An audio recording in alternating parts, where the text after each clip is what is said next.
¿Es la Biblia relevante? ¿Tiene algo por enseñarnos un libro tan antiguo?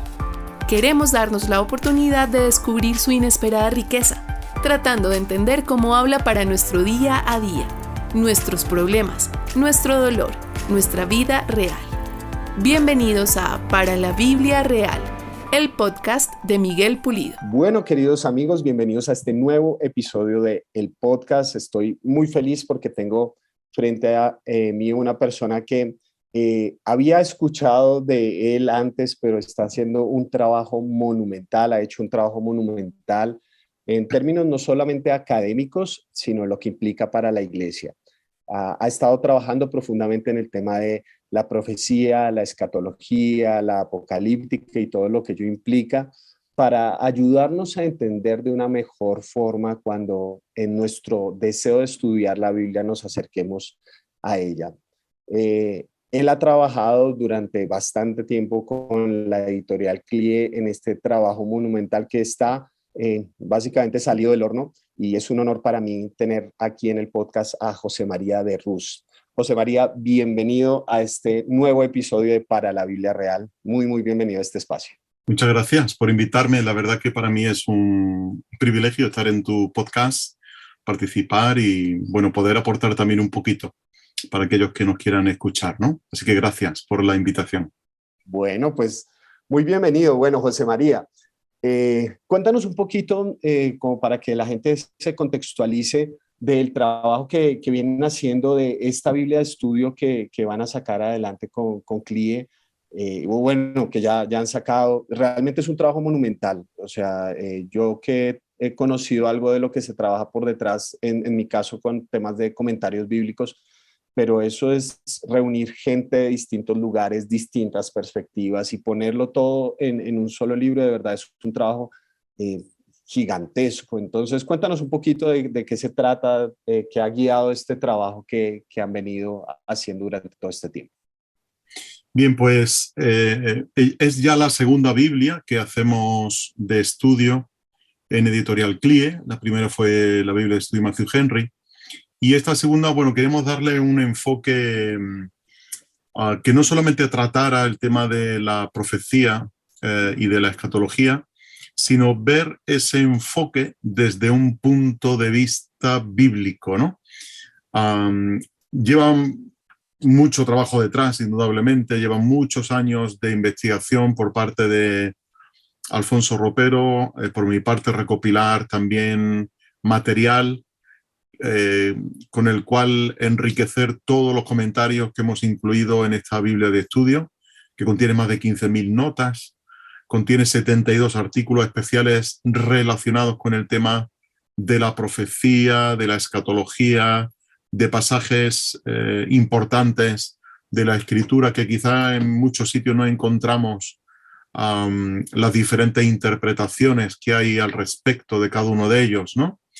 Entonces, bueno, la verdad que fue todo un reto el trabajar tanto con la de Matthew Henry como con esta, y al mismo tiempo de ser un reto ha sido una satisfacción, ¿no? De ver un trabajo que el Señor nos ha ayudado a sacar hacia adelante, que el público que la ha adquirido ya pues también está muy satisfecho con el resultado final, y eso nos satisface, ¿no? En el sentido de que hemos dado en el punto al que queríamos llegar, que es ser de bendición para la gente, aportar conocimiento y ser al fin y al cabo de edificación para el pueblo de Dios, trayéndole contenido académico, pero a un nivel, digamos, más llano, ¿no?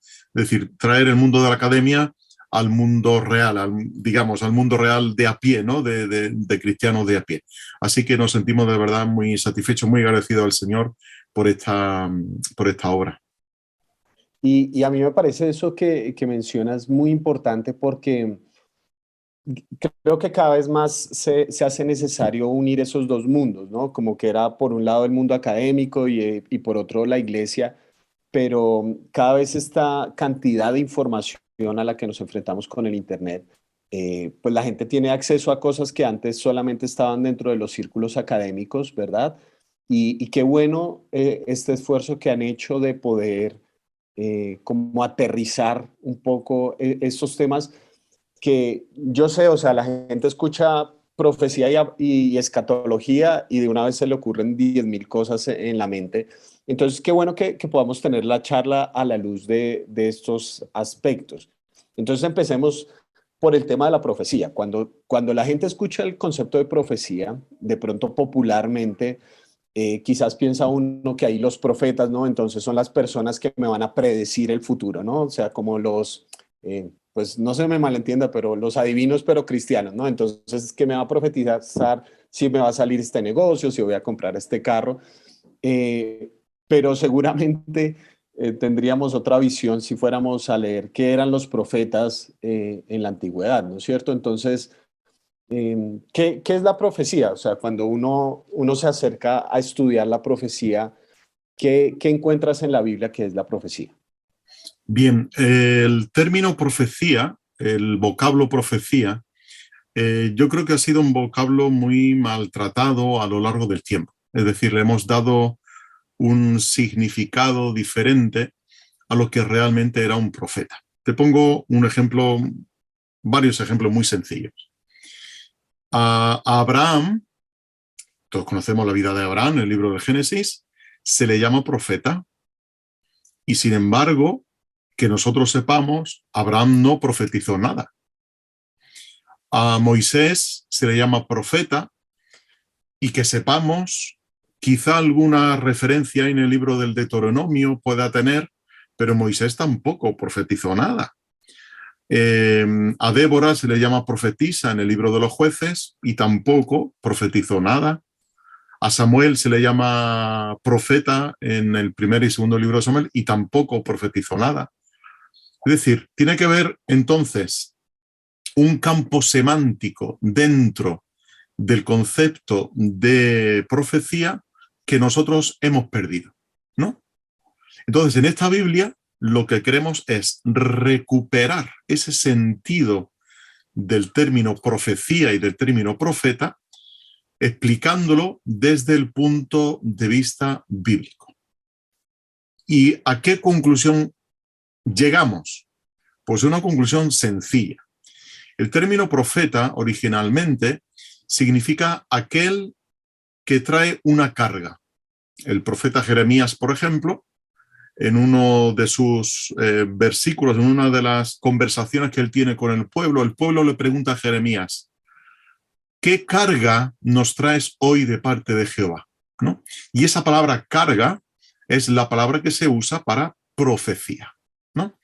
Entonces el profeta es un portavoz, es alguien llamado por un superior, en este caso Dios, que encarga al profeta, voy a hacer aquí un juego de palabras, encarga al profeta con una carga que pone sobre sus hombros y que, llegado el momento, tiene que depositar esa carga sobre los hombros del pueblo, a fin de que el mensaje que el profeta ha recibido de parte de Dios sea llevado sin modificar absolutamente nada de su contenido y dárselo al pueblo, para que el pueblo sea el último responsable y el que debe de responder al mensaje que Dios trae sobre las naciones, sobre su pueblo Israel o sobre las naciones vecinas. Y ese es el concepto de profeta en la Biblia. Ya en el libro del Éxodo y en el libro del Deuteronomio, Dios da una serie de pautas para identificar quién es el verdadero profeta y quién es el falso profeta. De hecho, hay una diferencia de conceptos cuando Dios habla de un profeta y habla de un adivino. Los adivinos estaban prohibidos dentro de la vida del pueblo de Israel. Luego, dentro de lo que eran los profetas y las escuelas de profetas y todo esto que ya conocemos, había verdaderos profetas y había falsos profetas, ¿no? En el sentido de que anticipaban un futuro cercano, un futuro inmediato que iba a ocurrir, pero siempre como una consecuencia de un aviso que Dios había dado a su pueblo y que había dos opciones: o si el pueblo obedece, ocurre esto, o si el pueblo desobedece, va a ocurrir lo otro. Es decir, que no es tanto el adivinar el futuro, sino el intuir qué va a pasar si el pueblo obedece o el pueblo desobedece, ¿no? Entonces, en este sentido, el profeta no es más que un portavoz de Dios, un portavoz que no está autorizado a cambiar nada del mensaje.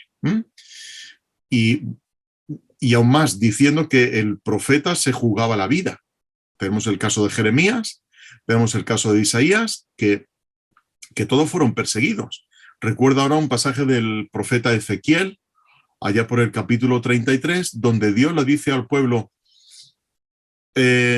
madrugando y sin cesar, te he enviado constantemente a mis profetas, ¿no? Es decir, que Dios se ha preocupado constantemente de enviar portavoces suyos para advertirle al pueblo de su mala conducta, de que el pueblo estaba desviándose del verdadero camino del Señor y que si seguía por ese camino iba a encontrar una consecuencia fatal.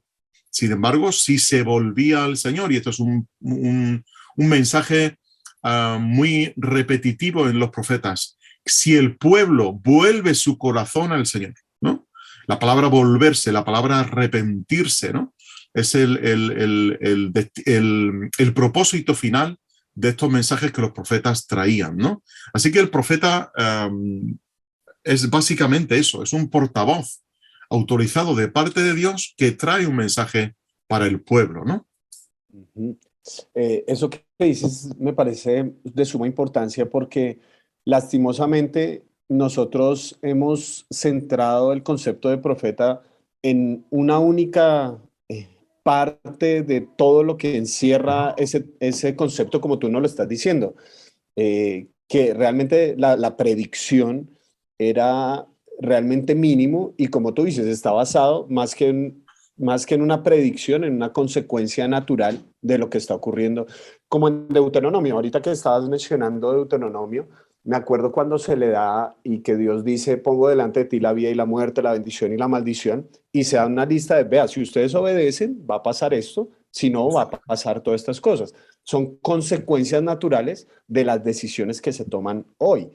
Entonces, tiene una dimensión donde el profeta es una persona que lleva la carga no de decirte el futuro, sino de expresar la palabra de Dios. Un profeta verdadero es el que tiene la certeza de decir, así dice el Señor, esto es lo que dice el Señor y darle la palabra de Dios al pueblo.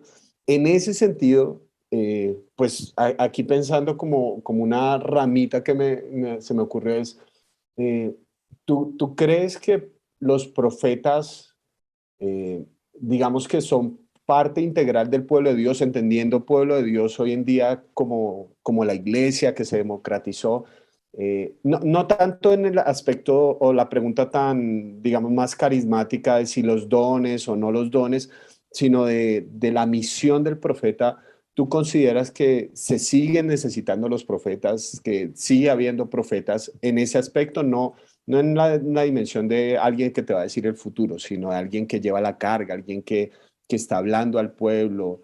En ese aspecto, ¿qué opinas tú de la realidad o cómo debemos entender el concepto de profecía y de profeta actualmente? Sí, un poco abundando en lo que estábamos comentando antes, tenemos que saber algo. Toda predicción es profética. Es decir, toda predicción que encontremos en la Escritura se le puede decir que es profética. Pero no toda profecía que aparece en la Escritura es predictiva, ¿vale? Queremos decir que indudablemente hay esa carga de aviso, ¿no? Hay un término en teología que se llama la parénesis. La palabra parénesis significa exhortación, ¿no? Y exhortación indudablemente implica el aviso para apelar a la voluntad del pueblo, ¿no? Para apelar a la mente, apelar a la voluntad y que se produzca un cambio, ¿sí? Entonces, de lo que estamos tratando es, al hablar de profecía, es de esto. Y contestando a tu pregunta, para mí hay un pasaje importantísimo, ¿no? Ya sabéis que la primera carta a los Corintios, por ejemplo, habla, cuando el apóstol Pablo está hablando en el capítulo 11, capítulo 12, 13 y 14, acerca de los dones espirituales. Él habla en un momento concreto, habla de que dice que anheléis los dones mejores, pero sobre todo que profeticéis, ¿no? ¿Qué quiere decir Pablo con ese término de que sobre todo profeticéis? Hay un pasaje de apoyo que para mí estoy todavía dándole vueltas, a pesar de que hemos estudiado el tema de la profecía y la escatología y esto, pero hay un pasaje que sigo dándole vueltas y es el siguiente. Dice que de la misma manera que hubo falsos profetas en la antigüedad, dice, así entre vosotros habrá falsos maestros, ¿no? Es decir, fíjate que no dice falsos profetas, sino que dice falsos maestros. ¿Es necesaria la profecía hoy día? Bueno, tomando las palabras del apóstol Pedro, cuando escribe sus cartas, dice que es necesario que el juicio comience por la casa de Dios, ¿no? El pueblo actual del Señor, la Iglesia, necesita constantemente ser o recibir toques de atención de parte del Señor, porque no estamos exentos de apartarnos del buen camino, ¿no? Del caminar correcto delante del Señor. Se pueden introducir prácticas que no son sanas, doctrinas que no son sanas, pero ahora son los maestros de la Iglesia, ahora son las personas encargadas de traer el mensaje del Señor, y de nuevo con la misma condición que lo hacían los profetas en la antigüedad, sin variar el contenido del mensaje. Esto es importantísimo, ¿no? No estamos autorizados a variar el contenido, la esencia del mensaje. Si la forma, pues indudablemente ha cambiado a lo largo de los tiempos, ¿no? Y va a seguir cambiando.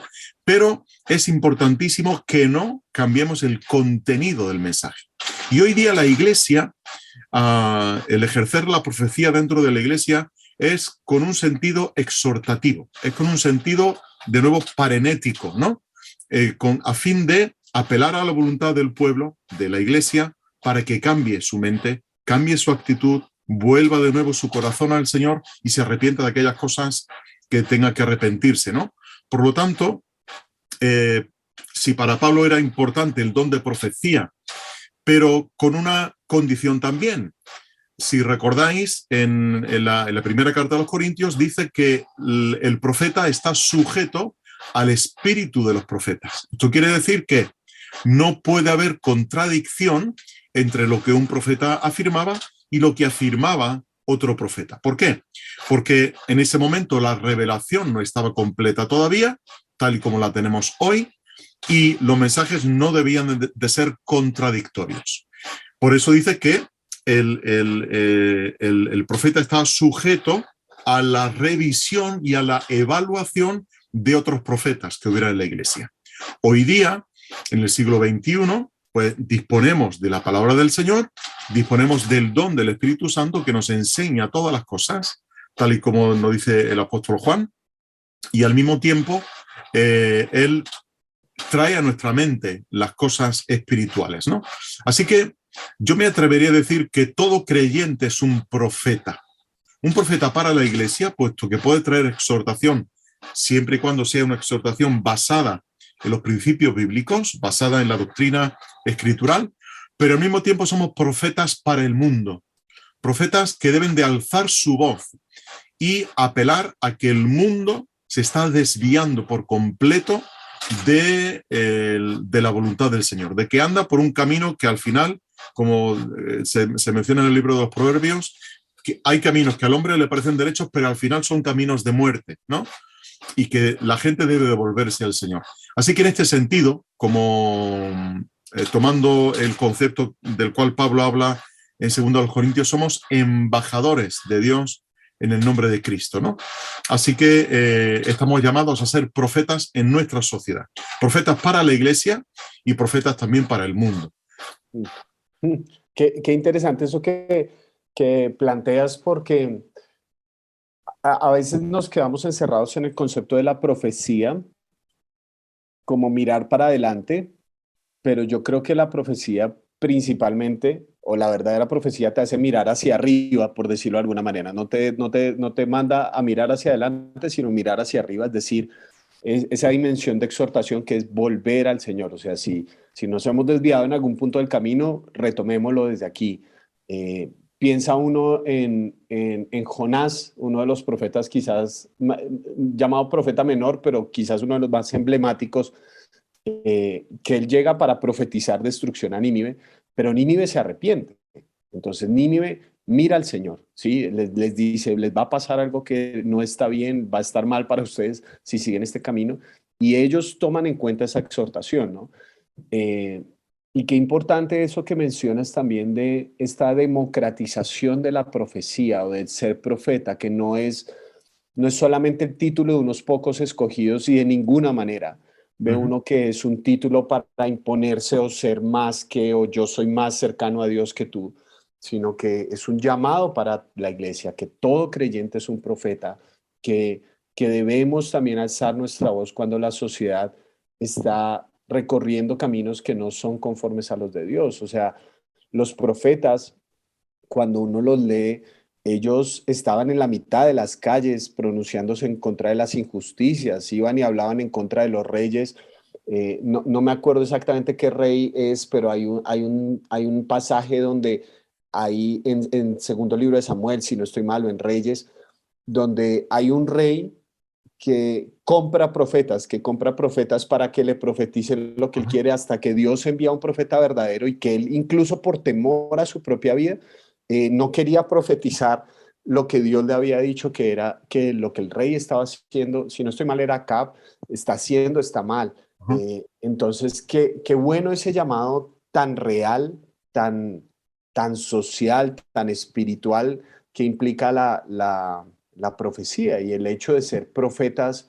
Hoy en día me parece muy, muy bello rescatar ese elemento, ¿no? Que la profecía o el profeta no es un título para unos pocos, sino que es un tema, es para la construcción de la iglesia, del cuerpo de Cristo, pero también para la bendición del mundo. No es solamente para nosotros, para hacernos sentir bien, para saber si tengo este carro o no. No, la idea es que el profeta, de una u otra manera, es la persona que nos recalibra con la voluntad de Dios para su pueblo en Así el día de es. hoy, ¿no es cierto?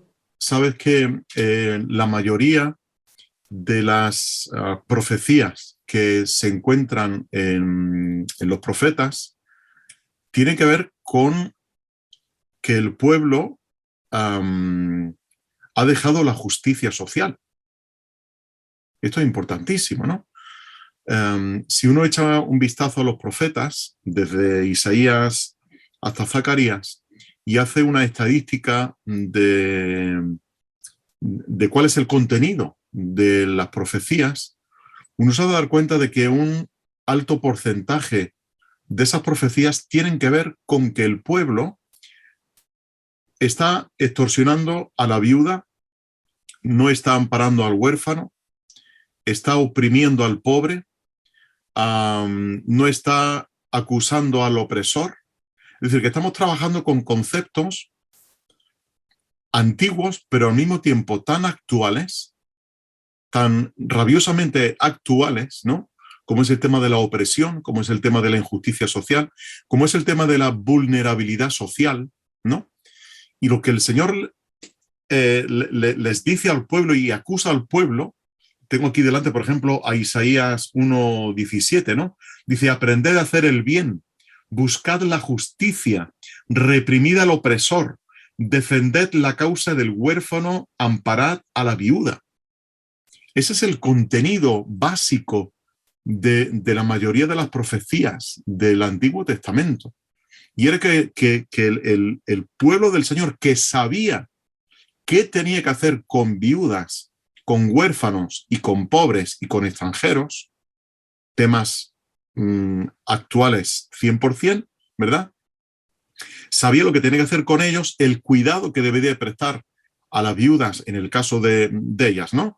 Ya sabéis que Dios legisló perfectamente que cuando llegara el tiempo de la cosecha, el tiempo de la siega, tenían que ir segando y dejar tras de sí cierta cantidad de grano para que la viuda y el pobre y el huérfano, que no tenían subsidio ninguno, no tenían amparo social ninguno en aquella época, vinieran detrás para recoger el grano y tener el sustento diario, ¿no? Y tenéis el ejemplo, tenemos el ejemplo de Ruth, que se nos menciona sobre esto, una mujer viuda, una mujer que queda viuda y que al final tiene que ir a espigar, ¿no?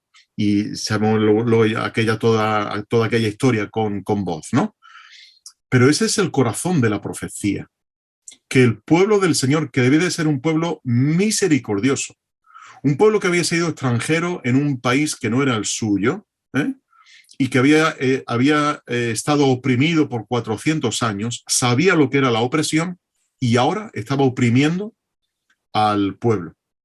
Un pueblo que sabía lo que era estar en la miseria, estando en Egipto, que el Señor le había dotado de todo lo bueno que había en la tierra prometida y que no debían de olvidar que eso le pertenecía al Señor y que ellos debían demostrar misericordia para el que no tenía, ¿no? Y esto es lo que el pueblo había olvidado.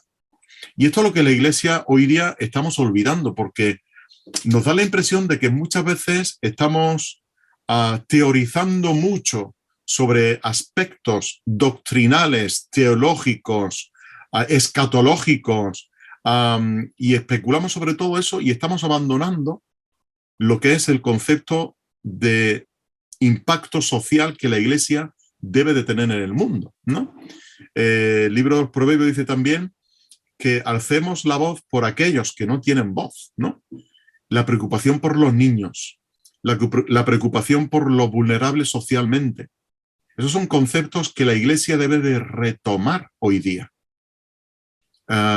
Porque sí es cierto que hay que hablar de doctrina, indudablemente, hay que hablar de teología, indudablemente, pero hay que aterrizar eso.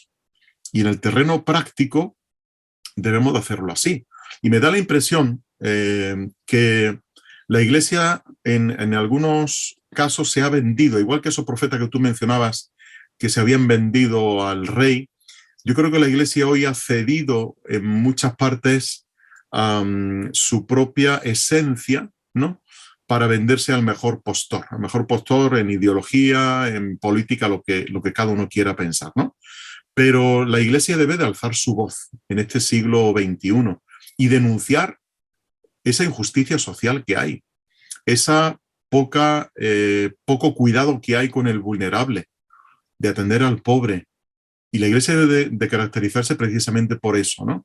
Y igual que los reyes tenían en la antigüedad los profetas cortesanos, que eran los que profetizaban cosas bonitas y todo esto, hoy día hay ciertos ámbitos a otro nivel que nos quieren comprar y quieren comprar nuestra voz, ¿no? Y quieren que profeticemos cosas bonitas, que profeticemos que el mundo va a ir bien, que el mundo se está desarrollando a nivel tecnológico y social perfectamente, cuando no es así, ¿no? Y tenemos que ir un poco contracorriente, profetas contracorrientes, sí, sí. Si deseas conocer más el trabajo de Miguel, puedes ingresar a www.pulidomiguel.co o buscarlo en todas las redes sociales como Pulido Miguel 1. También puedes apoyarlo al hacerte parte de la comunidad de www.patreon.com/pulidomiguel. Ahora sigamos con el cierre de este episodio. No, pues aquí nos podríamos quedar, se me ocurren como 20,000 ideas más para dialogar. Porque, bueno, esto nos conecta un poco, creo yo, incluso con el tema de la escatología. Ahorita te comento por qué lado lo conecto. Porque en principio, y de pronto puede ser que lo entienda limitadamente, la escatología no tiene que ver exclusivamente con el fin del tiempo, o sea, cuando ya se acabe todo, sino principalmente tenía que ver con el hecho de la llegada del Mesías, el tiempo del Señor, donde llega el día del Señor del que tanto hablan los profetas, que viene el Señor. Y de hecho por eso se habla tanto de la escatología y actualmente se habla de la escatología de Jesús como un profeta escatológico. Incluso algunos lo hablan por el hecho de que él llega con el cumplimiento o la encarnación de esas profecías mesiánicas. Ahora, es muy interesante que cuando Jesús abre su ministerio, la lectura que hace es precisamente de Isaías, del día del favor del Señor, pero es para para aquellos que están en necesidad, para aquellos que están pobres, que están enfermos, para aquellos que están... Es decir, parte de la encarnación de la persona de Jesús tiene que ver con seguir esto del aspecto de la justicia social, de retribuir, de darle un nuevo espacio a aquellos que habían sido echados al olvido de la sociedad, bien sea por aspectos religiosos, políticos, económicos, aquellos que habían estado en las márgenes por distintas razones. Creo que eso es algo muy importante porque tanto en la profecía como creo yo, y ahorita nos dirás, en el tema de la escatología también está esa dimensión, llamémosla real, ¿no? Porque a veces nos quedamos, como tú dices, como en tratar de encontrar los símbolos, la doctrina, que si esto, que aquello, que se divide, que los tiempos, que si las dispensaciones, en fin. Pero hay una dimensión donde este tema tiene una urgencia real para hoy en día, ¿sí? O sea, podemos teorizar y aquí hablar de doctrina o no, pero la realidad de la justicia social sigue siendo una necesidad. La realidad de atender a la viuda, al huérfano, aún hoy en día sigue siendo una realidad. Estás en España con todos estos asuntos migrantes de gente que pasa de aquí para allá, pues sigue siendo una realidad que la iglesia de una u otra manera debe actuar. Entonces, bajo esos parámetros, y por eso lo conecto por ese lado, hablamos ya del tema de la profecía, ahora hablemos de otra parte que es el tema de la escatología, que obviamente hoy en día también ha sido un tema que se ha discutido mucho por esto de la pandemia. Entonces es, bueno, si se van a acabar los tiempos, entonces las señales y todo esto, pero si tú nos puedes definir, José María, ¿cómo puede uno entender adecuadamente entonces de qué se trata la escatología? Así como nos has iluminado, creo yo, de una manera muy, muy práctica y muy real el concepto de la profecía. Entonces, este aspecto de la escatología que de pronto hoy en día eh, genera mucho interés o se vuelve a despertar el interés por todo lo que hemos vivido como mundo en estos 2 años. eh, ¿Qué podemos decir respecto a la escatología? ¿Cómo se entiende la escatología? Bien, la palabra escatología es, yo creo que es un término que usamos los cristianos evangélicos, ¿no? Y yo creo que fuera de ahí poca gente usa más ese término, ¿no? Digamos que lo hemos acuñado y lo hemos hecho nuestro, ¿no? El tema de la escatología.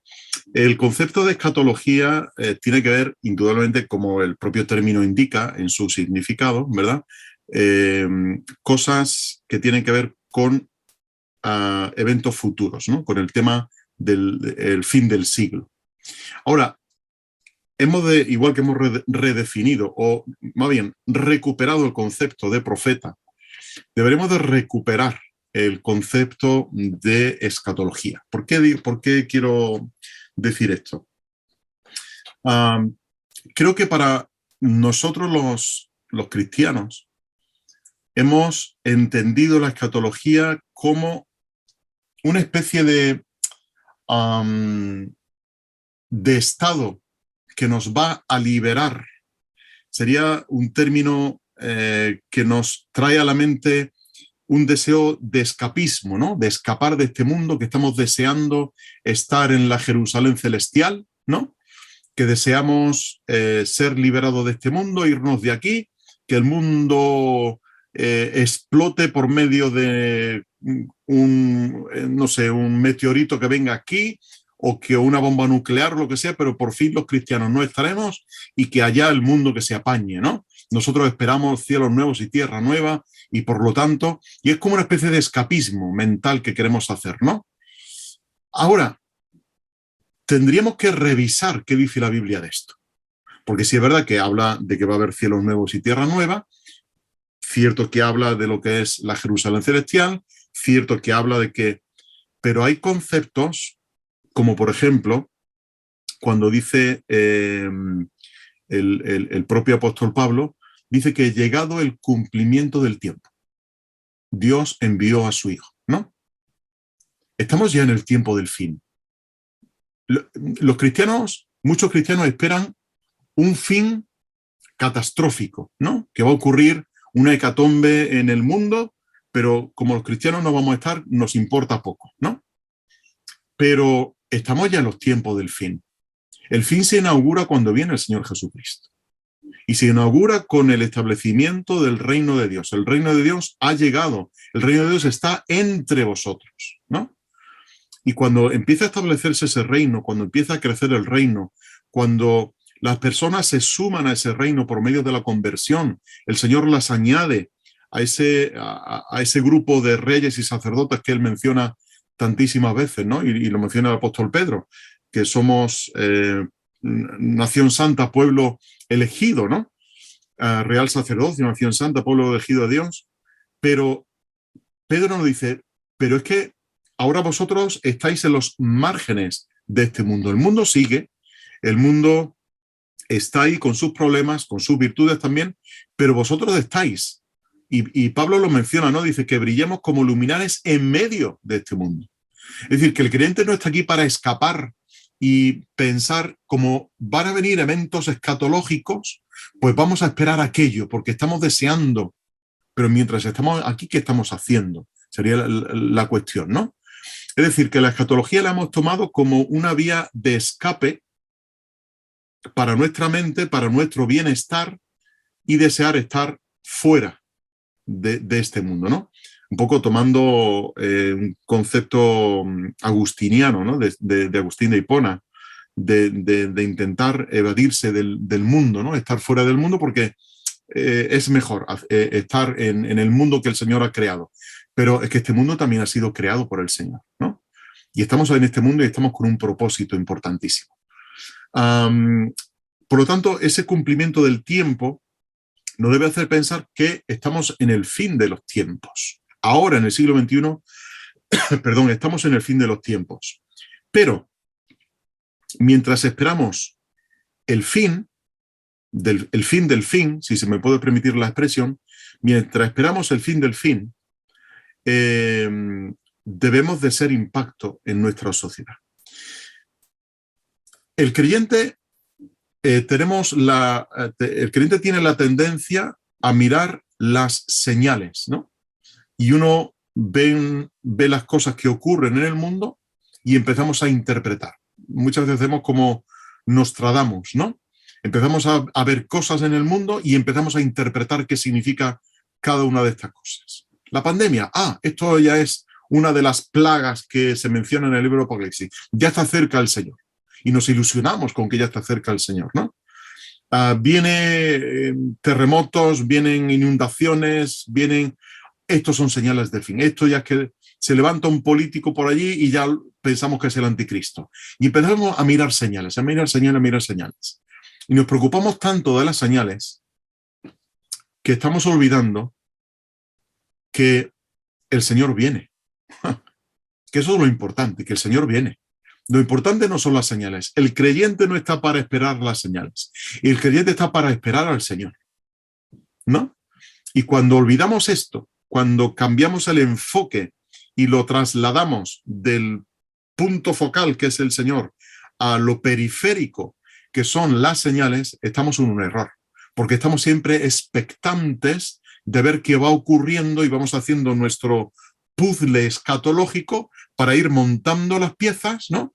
Israel ya está preparando las vacas alazanas, las vacas rojas, y como ya lo está preparando, pues ya pronto van a hacer el tercer templo y por fin va a venir el Señor. Importa poco si Israel está preparando las vacas para el sacrificio, las vacas sin defecto, las vacas alazanas, eso importa poco. Lo importante es que el Señor va a venir. Y va a venir no por conjeturas nuestras que hayamos hecho de que van a haber una sucesión de eventos cronológicos que nosotros podemos adivinar con más o menos atino y determinar que ya está aquí cerca la venida del Señor. El Señor puede venir a recoger a su iglesia en cualquier momento, porque así lo opinaban los creyentes del primer siglo y así lo debemos de opinar nosotros, ¿no? De que el Señor viene. Y no esperamos a las señales, esperamos al Señor que viene, ¿no? Y eso es lo que nos debe de llevar a esa expectativa, no tanto a mirar lo que ocurre alrededor, que van a ocurrir muchas cosas terribles, también cosas buenas, pero muchas cosas terribles. Pero esto, como decía el Señor, esto es el principio de dolores, ¿no? Van a venir muchas cosas más, pero lo importante es que el Señor viene, eso es lo importante. Sí, y eso se me hace muy llamativo hace como a principio de que comenzó la pandemia, que nos tocó empezar todo digital y todo.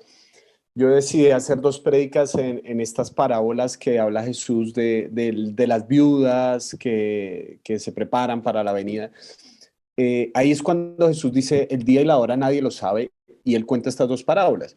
Y, y Jesús mismo en las parábolas no se enfoca en las señales, no se enfoca tanto en el cuándo, sino en el cómo estamos. O sea, al final de la historia podemos decir esta señal significa esto y los tiempos y tiempo, medio tiempo significa tanto tiempo.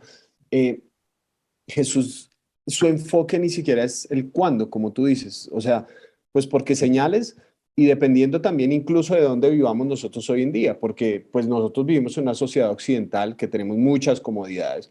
Entonces, si salen ciertas políticas, decimos, no, ya están persiguiendo a la iglesia. Hay gente que ha vivido toda la historia básicamente en persecución, personas que hoy en día en ciertos países los asesinan por ser cristianos. Entonces, también a veces depende mucho de nuestras interpretaciones muy cómodas y entonces nos acomodamos a mirar estas minucias y estos detalles cuando lo que tú dices, la pregunta de Jesús no ha sido tanto el cuándo, sino el cómo está su pueblo, o sea, cómo ese clamor que decía la iglesia, el Maranata, ven Señor Jesús, esa es la esperanza, esa es la idea de la iglesia, pero a veces nos centramos tanto en los detalles que nos olvidamos de disfrutar el cuadro completo. Yo lo pienso a veces como ocurre cuando las personas se van a casar, cuando van a celebrar la boda.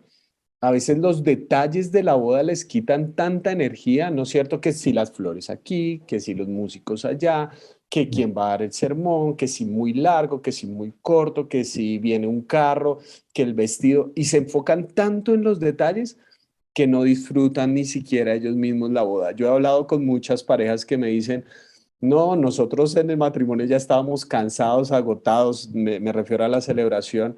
Empezamos a disfrutar, fue después de la luna de miel. Como uno a veces se centra tanto en las minucias que se olvida de ver el cuadro completo y de ver el cuadro importante, ¿no? Pero entonces una pregunta que me surgiría ahí es, ¿cuáles serían como algunos parámetros que uno pudiera tener cuando se enfrenta a estos textos? Digamos, alguien quiere estudiar el Apocalipsis, alguien quiere estudiar alguno de estos, de esta literatura escatológica. Ya nos has dado un parámetro que el tema no es como determinar y entonces mirar si las langostas que escupen fuego son los nuevos helicópteros que se inventaron los iraníes o algo así, sino cómo mirar adecuadamente, leer esa literatura, qué parámetros nos puedes dar para entender adecuadamente esas imágenes y esos símbolos que evidentemente tiene la literatura escatológica. Sí. La literatura escatológica o apocalíptica más bien, hemos de entenderla dentro de su contexto. Quiero decir con esto lo siguiente, vamos a ver. La literatura apocalíptica de la Biblia no fue creada en un vacío literario. Es decir, no solamente en la Biblia aparece literatura apocalíptica. En el periodo que hay entre el Antiguo Testamento y el Nuevo Testamento, lo que nosotros conocemos como el periodo intertestamentario, ¿no? Esos 400 años de silencio que se llama, ¿no? Ahí se produjo una gran cantidad de literatura apocalíptica, de carácter apocalíptico, ¿no? De hecho, hay un autor Nobel de CLIE, llamado Rubén Bernal, que le ha escrito un libro sobre esto que va a ser presentado el mes que viene o así, ¿no? Y habla de esto de la literatura apocalíptica. La literatura apocalíptica empieza a tomar imágenes y símbolos para dar a conocer detalles. Por ejemplo, para nosotros el término 666 ¿no?, que aparece en el libro de Apocalipsis, hemos especulado sobre esto hasta más no poder, ¿no? Unos venían y decían, no, el 666 tiene que ver con los códigos de barras que hay en los productos, cuando salieron los códigos de barras, ¿no? Por líneas, porque cada línea representa, ¿no? Y los cristianos empezamos a especular sobre eso. Y llegó los códigos de barras y ya pensamos que esto es el fin. Ya está aquí el anticristo, ¿no? Bueno, pasó el tiempo y no funcionó la cosa. Seguimos especulando, pasa el tiempo y vienen los microchips de las tarjetas de crédito, ¿no?, del banco. Por fin, este es, porque como dice Apocalipsis, el que no tenga la marca de la bestia no podrá comprar ni vender. Esto es y empezamos a especular con eso, ¿no? Un poco, yo diría, a fantasear con ese tipo de cositas, ¿no? Y para entender el término, tanto de este símbolo como de toda simbología y toda la imaginería que aparece en el libro de Apocalipsis, tendremos que irnos al siglo I, es decir, tendremos que hacer un puente a la inversa, ¿verdad? En vez de cruzar el puente del siglo I al XXI, hacer un puente desde el siglo XXI al siglo I, meternos en el pellejo de los creyentes de esa época, estudiar esa literatura apocalíptica externa a la Biblia, porque Juan, cuando usa ciertos términos, por ejemplo, los caballos, aquellos caballos que aparecen de color, el dragón, la bestia que sube del mar, etc., esos eran términos que para los creyentes del primer siglo que iban a leer el Apocalipsis eran conocidos, porque lo habían escuchado de años atrás, ¿no? Es decir, que no estamos diciendo que Juan inventó el tema de las langostas, el tema de las copas, el tema de los sellos, el tema de los caballos, ¿no? Era una simbología y una imaginería que ya había salido en literatura anterior. Y cuando él se la menciona a los oyentes del libro de Apocalipsis, ellos sabían a qué se refería. Y cuando Juan dice este número es 666 porque es número de hombre, ellos sabían qué significaba aquello. Hoy día tú a una persona de nuestra sociedad, incluso a nosotros, nos dices, pues me he comprado un coche con 6 asientos y tiene 6 puertas. Y eso a nosotros nos da igual si tiene 5 o 6 asientos, ¿no? Pero para un judío del primer siglo, el mencionar el número 6 tenía una simbología, igual que mencionar el número 7, el número 8. Cada número tiene una simbología. Y cuando Juan dice es número de hombre, ellos sabían perfectamente qué significaba aquello, a quién se refería aquello. Lo sabían perfectamente, ¿no? Porque era su realidad y conocían el simbolismo de los números. Hoy hemos perdido mucho de eso, ¿no? Y deberíamos de cruzar ese puente al siglo I, y en esta Biblia ofrecemos ayudas para esto, ayudas contextuales, ¿no?, para explicar este tipo de simbología y de imaginería que aparece, llevar eso, nuestra mente, al siglo I y entender esa simbología que hay allí, ¿no? Porque por medio de ella creceremos. Y hay un hecho importante, y es el siguiente. Uno lee Apocalipsis, y a ti te habrá pasado igual que a mí, ¿no? Cuando éramos mucho más jóvenes, en el Pleistoceno y estas cosas, ¿no? Leemos el Apocalipsis, ¿no?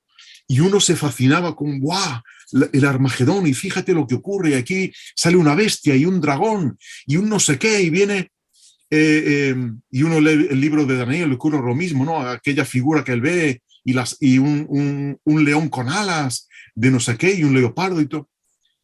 Y aquello, uno siente terror, ¿no?, ante aquello. Ahora, pensemos lo siguiente. ¿Para quién se escribió el libro de Apocalipsis en primer lugar? ¿Quiénes fueron los destinatarios originales del libro de Apocalipsis? Una iglesia sufriente, una iglesia perseguida, una iglesia que no cedía su fe a los dioses y a los césares y a los nerones de la época. Porque trabajaban en gremios y cada gremio tenía su dios. Y si tú pertenecías al gremio, por ejemplo, de los panaderos, y llegaba el día de tu Dios y no le ofrecías sacrificio, estabas destinado a que te sacaran del gremio de los panaderos y te quedaras sin trabajo y te señalaran en el pueblo y te señalaran en la aldea y nadie que te comprara el pan que ibas a hacer porque eras cristiano. Y esa es la iglesia a la cual le escribe Juan. ¿Y tú crees que Juan tenía en su mente el asustar a la iglesia, el crear temor a la iglesia? No. Juan tenía el concepto de traer consuelo a la iglesia y decirle, hermanos, tranquilos, van a venir cosas realmente tremendas, vais a pasar por una persecución realmente tremenda, pero tranquilos, Jesucristo es el Señor. Jesucristo lo tiene todo en control. A Jesucristo no se le ha escapado nada de las manos. Os pueden poner fuera de vuestro trabajo, os pueden expulsar de las ciudades, os pueden llevar al martirio, pero recordad que Jesucristo está en control, que César no es el Señor, que Jesucristo es el Señor. Y Él os va a redimir por completo. Él os va a cuidar en el periodo de la prueba y os va a sacar victoriosos. Así que tranquilos. Y este es el mensaje de Apocalipsis. No es un mensaje terrorífico, un mensaje para atemorizar al pueblo de Dios. Y el apóstol Pablo lo dice, ¿no? Siempre que habla de las cosas de la segunda venida, dice, pero alentaos unos a otros con estas palabras. El tema de Apocalipsis y la escatología debe ser un aliento para la iglesia, no una especulación temerosa ni una especulación terrorífica de qué va a ocurrir. ¡Ay, el Armagedón, el ajenjo! No. Es un concepto de traer paz a la mente del creyente en medio de circunstancias completamente adversas. Qué bello eso que dices. Realmente me parece muy bello porque es rescatar precisamente eso. Esa imagen para mí es central en Apocalipsis 4 4 y 5, si no estoy mal, cuando tiene esta visión del trono y Juan llora porque no hay nadie digno de abrir el rollo y todo lo que eso significaba, pero sí hay uno digno que es el Cordero. ¿Sí? Y cuando el Cordero abre el rollo, todos se postran delante de él. Es la forma de decir, en el trono del universo hay alguien y no es el César, es Jesús. Y eso creo que lo seguimos necesitando hoy en día, ¿no? O sea, como que estamos esperando, es decir, eso que estabas planteando,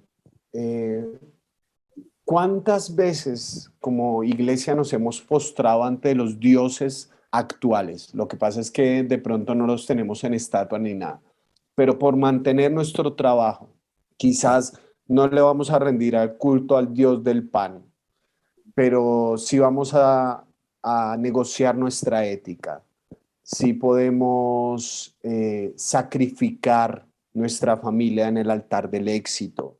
En fin, tantas cosas que hoy siguen reclamando nuestra adoración.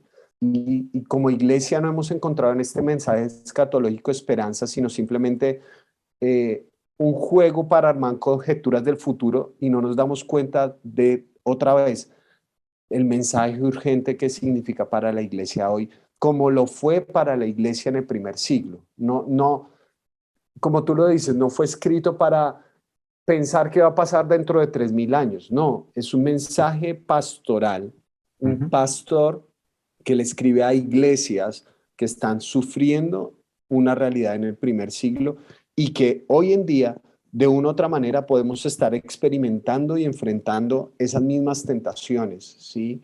Y no tanto porque se encuentre el 666 en un microchip o en la vacuna, que después terminan también diciendo eso, sino qué cosas están reclamando nuestra adoración que no son Jesús. Y creo que ese mensaje es sumamente actual para la iglesia. Yo, José María, pues yo me quedaría aquí hablando horas. Yo también, Evidentemente contigo. hay mil cosas por decir, hermano, pero de verdad, qué buen abrebocas. Yo creo que este material de verdad que ustedes sacaron adelante tiene mucho por aportar a la iglesia. Ojalá de verdad las personas puedan no solo adquirirlo, sino de verdad centrarnos en aprender la riqueza de estos temas de la profecía, de la escatología, de la apocalíptica. Pues hermano, desde aquí a la distancia, gracias por este tiempo, por este espacio, por ilustrarnos, por poder aprender de ti y bueno, hermano, ojalá podamos seguir teniendo contacto contigo en diferentes espacios y gracias de verdad por el esfuerzo de sacar este proyecto adelante y por todo lo que ello implica. Gracias a vosotros por la invitación y bueno, reitero lo que decía al principio, es un placer poder charlar contigo así tan amigablemente. No nos conocemos en persona, pero bueno, la verdad que para mí es un placer poder estar ahí en Colombia un ratito, ¿verdad? Y compartir pues estas verdades que fíjate que trascienden fronteras, que trasciende el tiempo, ¿verdad? Verdades que nos consuelan y es lo que queremos realmente desde CLIE, ¿no? No solamente inspirar, sino enseñar a la gente que el verdadero contenido bíblico es un profundo pozo de donde podemos sacar agua fresca para el tiempo tan complicado que nos toca vivir. Así es. Pues, queridos amigos, gracias por escuchar este episodio. Nos escuchamos en la próxima ocasión y como siempre, les enviamos un gran abrazo. Gracias por escuchar este episodio para la Biblia Real. Te invitamos a que te suscribas, hagas tu reseña y compartas este material con otras personas que les pueda ser útil. Nos escuchamos en la próxima entrega.